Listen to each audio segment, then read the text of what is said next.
Hello everyone, welcome to school education. আমরা এখন আলোচনা করব বেশ কিছু গুরুত্বপূর্ণ প্রশ্ন এবং উত্তর নিয়ে, এবং প্রত্যেকটা প্রশ্ন গুরুত্বপূর্ণ তথ্য সহযোগে বিস্তারিত আলোচনার মাধ্যমে বুঝিয়ে দেওয়া হবে, যাতে চাকরির পরীক্ষায় এই প্রশ্নগুলো আসুক বা এর সঙ্গে আনুষঙ্গিক অন্য কোনো প্রশ্ন আসুক, সেক্ষেত্রে যাতে আপনারা সঠিক উত্তর করে আসতে পারেন।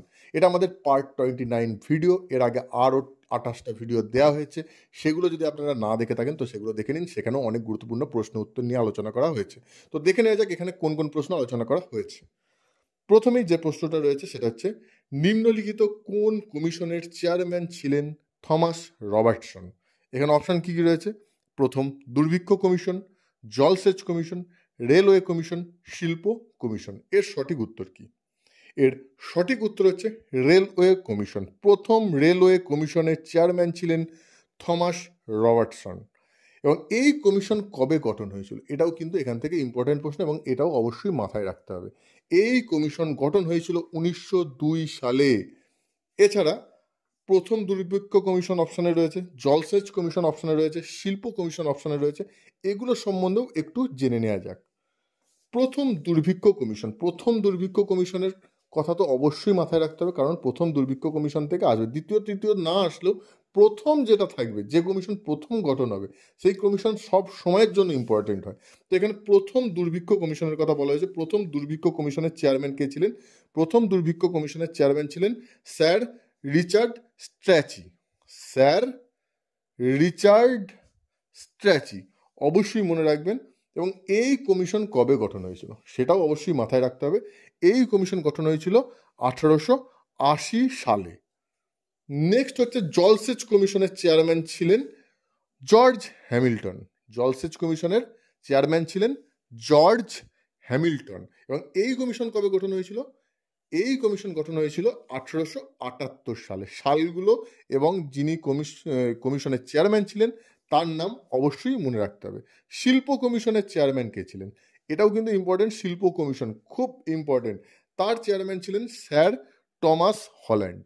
Sir Thomas Holland. এবং এই কমিশন গঠন হয়েছিল 1916 সালে। সুতরাং চারটে কমিশন সম্বন্ধে আপনারা জেনে গেলেন, তাদের চেয়ারম্যান কে ছিল, কত সালে গঠিত হয়েছিল। এবার যাই নেক্সট প্রশ্নে। নেক্সট প্রশ্ন, ম্যাকমোহন লাইন কোন দুটি দেশের সীমানা নির্ধারণ করে? প্রশ্নটা অনেকটাই সহজ। এর অপশন কি কি রয়েছে? ভারত পাকিস্তান, ভারত ও আফগানিস্তান, ভারত ও বাংলাদেশ, ভারত ও চীন। এর সঠিক উত্তর কি? আই হোপ আপনারা সবাই এর সঠিক উত্তর করতে পারছেন। তবু আমি বলে দিই, এর সঠিক উত্তর হচ্ছে অপশান ডি, ভারত ও চীন। ম্যাকমোহন লাইন যে দুটি দেশের সীমানা নির্ধারণ করে সেই দুটি দেশ হচ্ছে ভারত ও চীন। এই ম্যাকমোহন লাইন কবে নির্ধারণ করা হয়েছিল? 1914 খ্রিস্টাব্দে। সালটাও কিন্তু মনে রাখতে হবে। 1914 খ্রিস্টাব্দে স্যার হেনরি ম্যাকমোহন ভারত ও চীনের মধ্যে ম্যাকমোহন লাইন নির্ধারণ করেছিলেন। তাহলে কত সালে নির্ধারণ করেছিলেন? 1914 সালে। সালটা অবশ্যই মনে রাখবেন। ভারত ও পাকিস্তানের সীমানা নির্ধারণ করেছিলেন কে? রডক্লিফ। এই জন্য ভারত ও পাকিস্তানের সীমানা নির্ধারণকারী লাইনকে বলা হয় রডক্লিফ লাইন। এবং ভারত এবং আফগানিস্তানের মধ্যে সীমান্ত নির্ধারণকারী লাইনকে কি বলা হয়? Durand line. এখানে আর একটা অপশন কি রয়েছে? ভারত ও বাংলাদেশ। এটা আমি বলবো না। ভারত ও বাংলাদেশের সীমানা নির্ধারণকারী লাইনকে কি বলা হয় এটা আপনারা কমেন্টে জানান। অবশ্যই কমেন্টে জানান। দেখি কে কে সঠিক উত্তর কমেন্টে জানাতে পারে। নেক্সট প্রশ্ন, আত্মোন্নতি সমিতি কে প্রতিষ্ঠা করেছিলেন? এখানে অপশন কি কি রয়েছে? বিপিন বিহারী গাঙ্গুলি, মতিলাল রায়, বৈকুণ্ঠনাথ সোম, মনোরঞ্জন গুহ ঠাকুরতা। এর সঠিক উত্তর কি? এর সঠিক উত্তর হচ্ছে বিপিন বিহারী গাঙ্গুলি। আত্মোন্নতি সমিতি প্রতিষ্ঠা করেছিলেন বিপিন বিহারী গাঙ্গুলি। এবং কত খ্রিস্টাব্দে এই সমিতি প্রতিষ্ঠিত হয়েছিল? আত্মোন্নতি সমিতি প্রতিষ্ঠিত হয়েছিল 1897 খ্রিস্টাব্দে। সালটা অবশ্যই মনে রাখতে হবে। হিস্ট্রির যে কোনো প্রশ্নে, হিস্ট্রির যখন আলোচনা করবেন তখন সালগুলো কিন্তু খুব ইম্পর্টেন্ট থাকে। সালগুলো থেকে প্রশ্ন আসার সম্ভাবনা থাকে। সুতরাং 1897 সালে বিপিন বিহারী গাঙ্গুলি আত্মোন্নতি সমিতি প্রতিষ্ঠা করেছিলেন। আত্মোন্নতি সমিতির মূল উদ্দেশ্য কি ছিল? আত্মোন্নতি সমিতির মূল উদ্দেশ্য ছিল সদস্যদের শারীরিক, মানসিক, নৈতিক এবং আধ্যাত্মিক উন্নতি সাধন করা। এটি মূলত বঙ্কিমচন্দ্র চট্টোপাধ্যায়ের অনুশীলন তত্ত্বে ভিত্তি করে গঠিত হয়েছিল। সুতরাং কোন তত্ত্বের উপর ভিত্তি করে গঠিত হয়েছিল সেটাও এখান থেকে আপনারা জেনে নিলেন। এবং এর লক্ষ্য ছিল তরুণ প্রজন্মের মধ্যে জাতীয়তাবাদ ও দেশপ্রেম জাগ্রত করা এবং তাদেরকে দেশ ও সমাজের জন্য কাজ করতে উৎসাহিত করা। নেক্সট প্রশ্ন, গীতা রহস্য পুস্তকটির লেখক কে? এখানে অপশন কি কি রয়েছে, খুব ইম্পর্টেন্ট প্রশ্ন, কিন্তু এর উত্তরটা অবশ্যই জানা দরকার। এখানে অপশন রয়েছে বাল গঙ্গাধর তিলক, দয়ানন্দ সরস্বতী, দাদাভাই নৌরোজি, রমেশচন্দ্র দত্ত। এর সঠিক উত্তর কি? এর সঠিক উত্তর হচ্ছে অপশন এ, বাল গঙ্গাধর তিলক। গীতা রহস্য পুস্তকটির লেখক হচ্ছে বাল গঙ্গাধর তিলক। এবং বাল গঙ্গাধর তিলকের আর একটি পুস্তক খুব ইম্পর্টেন্ট, প্রত্যেক স্টুডেন্টের জেনে রাখা দরকার, সেখান থেকেও প্রশ্ন আসার সম্ভাবনা আছে। সেটি হচ্ছে কি? সেটি হচ্ছে Arctic of the Vedas. Arctic of the Vedas, অর্থাৎ আর্টিক অফ দ্য বেদস এবং গীতা রহস্য, এই দুটো পুস্তকের সম্বন্ধে আপনাদের মনে রাখতে হবে। এবং এই দুটো পুস্তকেরই লেখক হচ্ছেন বাল গঙ্গাধর তিলক। নেক্সট প্রশ্ন, মিশন সাগরের উদ্দেশ্য কি ছিল? মিশন সাগরের উদ্দেশ্য কি ছিল? এখানে অপশন রয়েছে বাংলাদেশের সঙ্গে যুদ্ধাভাস, উপকূলীয় রাজ্যগুলির সুরক্ষা, সমুদ্রপথে বাণিজ্য বৃদ্ধি, কোভিড-19 মোকাবিলায় বিভিন্ন দেশকে সহায়তা। প্রশ্নটা একটু পুরনো প্রশ্ন, কিন্তু এটা অবশ্যই মনে রাখা দরকার, এটা অবশ্যই জানা দরকার, কারণ এখান থেকে প্রশ্ন আসার সম্ভাবনা আছে। সেই কারণে এই প্রশ্নটা আমি আলোচনা করছি। বলেই দিচ্ছি, একটু পুরনো দিনের প্রশ্ন, একটু পিছিয়ে যাওয়া প্রশ্ন। এর সঠিক উত্তর হচ্ছে অপশন ডি, কোভিড-19 মোকাবেলায় বিভিন্ন দেশকে সহায়তা। এটাকেই বলা হয়েছিল মিশন সাগর। মিশন সাগর হলো ভারত মহাসাগরের উপকূলীয় রাজ্যগুলিতে কোভিড-19 মহামারী চলাকালীন দেশগুলিতে সহায়তা করার জন্য ভারতের উদ্যোগ। কারণ অন্যান্য দেশকে সহায়তা করার জন্য ভারত যে উদ্যোগ নিয়েছিল এবং সেই মানে সমুদ্র মাধ্যমে, এই কারণেই এই মিশনকে বলা হয় মিশন সাগর। মিশন সাগরের অধীনে ভারতীয় নৌবাহিনীর 15টি বন্ধুত্বপূর্ণ বিদেশি দেশে জাহাজ মোতায়েন করেছিল। প্রত্যেকটা পয়েন্ট কিন্তু মনে রাখতে হবে। কোভিড-19 এখনও কিন্তু খুব ইম্পর্টেন্ট পরীক্ষার জন্য, হয়ে গেছে হয়তো এখন প্রায় 4-5 বছর, কিন্তু ইম্পর্টেন্ট বিষয়টা আজও ইম্পর্টেন্ট রয়ে গেছে। নেক্সট, আয়ুষ্মান ভারত যোজনা কত সালে চালু হয়? যে কোনো যোজনা সম্বন্ধে চাকরির পরীক্ষায় কিন্তু অবশ্যই মনে রাখতে হবে, সেটা কেন্দ্রের যোজনা হোক বা রাজ্যের যোজনা হোক, প্রত্যেকটা যোজনা কিন্তু মনে রাখতে হবে। তো আমি চেষ্টা করছি যে মাঝে মাঝে এই যোজনাগুলো নিয়ে আলোচনা করার, যাতে যোজনাগুলো সম্বন্ধে আপনারা মনে রাখতে পারেন বা জেনে নিতে পারেন। এইখানে প্রশ্ন হচ্ছে আয়ুষ্মান ভারত যোজনা কত সালে চালু হয়? এখানে অপশান কী কী রয়েছে?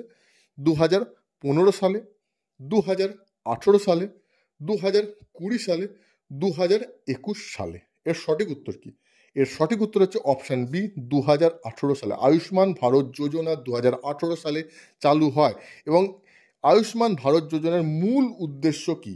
মূল উদ্দেশ্য হলো দরিদ্র ও সুবিধা বঞ্চিত পরিবারগুলিকে স্বাস্থ্য সুরক্ষা প্রদান করা। এই যোজনার মাধ্যমে প্রতি বছর প্রতিটি পরিবারের 5 লক্ষ টাকা পর্যন্ত স্বাস্থ্য বিমা কভারেজ পায়, যা তাদের হাসপাতালে ভর্তি ও চিকিৎসার খরচ বহন করতে সাহায্য করে। পূর্বে কী হতো, দেখা গেল গরিব মানুষ বা যাদের সেরকম অর্থ নেই, তারা কোনো রকম বড় রোগ ব্যাধি হলে তারা চিকিৎসা করাতে পারতো না। তারা যাতে তাদের চিকিৎসা করতে পারে এবং 5 লাখ টাকা পর্যন্ত তারা চিকিৎসা করতে পারে, সেই উদ্দেশ্য নিয়েই কিন্তু এই আয়ুষ্মান ভারত যোজনা। নেক্সট, ব্রহ্মজিৎ গৌড় কে ছিলেন? এখানে অপশন কি কি রয়েছে? শের শাহের সেনাপতি, আকবরের সেনাপতি, গৌড়ের অধিপতি, পাল বংশের রাজা। এর সঠিক উত্তর কি? এর সঠিক উত্তর হচ্ছে অপশন এ, শের শাহের সেনাপতি। ব্রহ্মজিৎ গৌড় ছিলেন শের শাহের সেনাপতি। তিনি শের শাহের হিন্দু সেনাপতি ছিলেন। এই প্রশ্নটা কিন্তু এইভাবে ঘুরিয়ে আসতে পারে। শের শাহের হিন্দু সেনাপতি কে ছিলেন? সেক্ষেত্রে উত্তর হবে ব্রহ্মজিৎ গৌড়। নেক্সট প্রশ্ন, আদি অখণ্ড বেদকে চতুর্বেদে কে বিভক্ত করেছিলেন? এখানে অপশন রয়েছে কুমারিল ভট্ট, পণিনি, পতঞ্জলি, বেদব্যাস। এর সঠিক উত্তর কি? এর সঠিক উত্তর হচ্ছে অপশন ডি, বেদব্যাস। আদি অখণ্ড বেদকে চতুর্বেদে বিভক্ত করেছিলেন বেদব্যাস। আদি অখণ্ড বেদকে চতুর্বেদে বিভক্ত করেছিলেন কৃষ্ণদ্বৈপায়ন ব্যাস বা মহর্ষি বেদব্যাস, যে কোনো অপশান আসুক আপনি সেই উত্তর করে আসবেন। যিনি বেদকে ঋগ্বেদ, যজুর্বেদ, সামবেদ, অথর্ববেদ এই 4টি অংশে বিভক্ত করেছিলেন। নেক্সট প্রশ্ন, নিম্নোক্ত কোনটি ভারতের হীরের শহর নামে পরিচিত? ভালো করে প্রশ্ন পড়তে হবে, অনেক স্টুডেন্ট ভালো করে প্রশ্ন না পড়ে গিয়ে ভুল উত্তর করে চলে আসে। এখানে বলা হয়েছে নিম্নোক্ত কোনটি ভারতের হীরের শহর নামে পরিচিত। অপশান রয়েছে জয়পুর, মুম্বাই, সুরাট, পান্না। প্রচুর স্টুডেন্ট তাড়াহুড়োর মধ্যে পান্না অপশান ডি উত্তর করে চলে আসবে, আর সেটা যদি করে সেক্ষেত্রে উত্তর সম্পূর্ণ ভুল হবে, কারণ পান্নায় রয়েছে হীরের খনি। হীরের শহর কিন্তু পান্নাকে বলা হয় না, হীরের শহর বলা হয় সুরাটকে। গুজরাটের সুরাটকে হীরের শহর বলা হয়, কারণ এখানে প্রচুর পরিমাণে হীরের ব্যবসা হয় এবং হীরের কাজ হয়। হীরের বিভিন্ন রকমের অলংকার তৈরি থেকে শুরু করে এই হীরের কাটিং থেকে শুরু করে সমস্ত রকম এখানে ব্যবসা হয় সুরাটে। এই কারণে হীরের শহর বলা হয় সুরাটকে। এখান থেকে আপনারা জেনে নিলেন যে হীরের খনি কোথায় আছে, পান্নায়। নেক্সট প্রশ্ন, দাঁতের ক্ষয়ের জন্য প্রধানত কি দায়ী? এখানে অপশান কি কি রয়েছে? পরজীবী, ব্যাকটেরিয়া, ভাইরাস, ছত্রাক। এর সঠিক উত্তর হচ্ছে অপশান বি, ব্যাকটেরিয়া। দাঁতের ক্ষয়ের জন্য প্রধানত দায়ী ব্যাকটেরিয়া। আজকের ভিডিও এই পর্যন্তই। আই হোপ আপনাদের ভিডিওটা ভালো লেগেছে, অনেক কিছু আপনারা জানতে পারলেন, বুঝতে পারলেন, অনেক তথ্য পেলেন। ভিডিওটা যদি ভালো লাগে অবশ্যই লাইক করুন, কমেন্ট করুন। এখনও পর্যন্ত এই স্কুল এডুকেশন চ্যানেল যদি আপনারা সাবস্ক্রাইব না করে থাকেন তো অবশ্যই সাবস্ক্রাইব করে নিন, যাতে আমরা সবাই একসঙ্গে যুক্ত থাকতে পারি। আর ভিডিওটা ভালো লাগলে অবশ্যই সোশ্যাল মিডিয়ার বিভিন্ন মাধ্যমে ভিডিওটা শেয়ার করুন, যাতে অন্যান্য স্টুডেন্টরাও ভিডিওটা দেখে উপকৃত হতে পারে। এতক্ষণ সঙ্গে থাকার জন্য আপনাদের সবাইকে অসংখ্য ধন্যবাদ। দেখা হচ্ছে নেক্সট পার্টে। Thank you.